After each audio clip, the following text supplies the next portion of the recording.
अगर भगवान सच में सबका होता तो मूर्ति से बाहर निकलकर क्यों नहीं बोला कि शूद्र भी मेरा है, उसके साथ भेदभाव मत करो, उसे पढ़ने दो, उसे इंसान कहा कि जिसने जन्म से किसी को नीचा और किसी को ऊंचा बनाया वह मेरा धर्म नहीं हो सकता। सच ये है कि भगवान की मूर्ति तो छुप रही, लेकिन बाबा साहेब बोले पत्थर खामोश रहा पर इंसान जागा। बाबा साहेब ने कहा भगवान इंसान के भीतर होता है और जो इंसान को कुचल दे वह धर्म नहीं अधर्म है। अगर भगवान को ये सब ठीक करना होता तो संविधान की जरूरत नहीं पड़ती। अगर मूर्ति से इंसाफ मिलता तो बाबा साहेब को कलम उठानी नहीं पड़ती। पर इतिहास गवाह है मूर्ति से कभी बराबरी नहीं निकली। बाबा साहेब की सोच से मंदिरों में घंटियां बजती रहीं पर शूद्र के दर्द की आवाज किसी ने नहीं सुनी।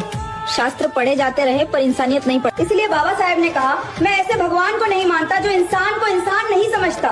बाबा साहेब ने भगवान से नहीं इंसान से सवाल किया और यही सबसे बड़ा धर्म है। आज अगर कोई पूछे भगवान ने शूद्र को अधिकार क्यों नहीं दिया तो जवाब साफ है, क्योंकि अधिकार भगवान नहीं देते, अधिकार इंसान को इंसान। भारत में ये काम किया भीमराव अंबेडकर ने। इसीलिए हम मंदिर से नहीं संविधान से उम्मीद करते हैं। हम मूर्ति से नहीं कानून और समानता से न्याय मांगते हैं।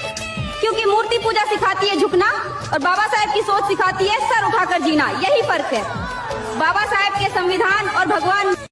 अगर भगवान सच में सबका होता तो मूर्ति से बाहर निकलकर क्यों नहीं बोला कि शूद्र भी मेरा है, उसके साथ भेदभाव मत करो, उसे पढ़ने दो, उसे इंसान। कहा कि जिसने जन्म से किसी को नीचा और किसी को ऊंचा बनाया वह मेरा धर्म नहीं हो सकता। सच ये है कि भगवान की मूर्ति तो छुप रही, लेकिन बाबा साहेब बोले पत्थर खामोश रहा पर इंसान जागा। बाबा साहेब ने कहा भगवान इंसान के भीतर होता है और जो इंसान को कुचल दे वह धर्म नहीं अधर्म है। अगर भगवान को ये सब ठीक करना होता तो संविधान की जरूरत नहीं पड़ती। अगर मूर्ति से इंसाफ मिलता तो बाबा साहेब को कलम उठानी नहीं पड़ती। पर इतिहास गवाह है मूर्ति से कभी बराबरी नहीं निकली। बाबा साहेब की सोच से मंदिरों में घंटियां बजती रहीं पर शूद्र के दर्द की आवाज किसी ने नहीं सुनी।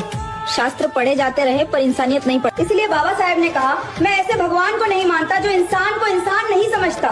बाबा साहेब ने भगवान से नहीं इंसान से सवाल किया और यही सबसे बड़ा धर्म है। आज अगर कोई पूछे भगवान ने शूद्र को अधिकार क्यों नहीं दिया तो जवाब साफ है, क्योंकि अधिकार भगवान नहीं देते, अधिकार इंसान को इंसान। भारत में ये काम किया भीमराव अंबेडकर ने। इसीलिए हम मंदिर से नहीं संविधान से उम्मीद करते हैं। हम मूर्ति से नहीं कानून और समानता से न्याय मांगते हैं। क्योंकि मूर्ति पूजा सिखाती है झुकना और बाबा साहेब की सोच सिखाती है सर उठाकर जीना। यही फर्क है बाबा साहेब के संविधान और भगवान।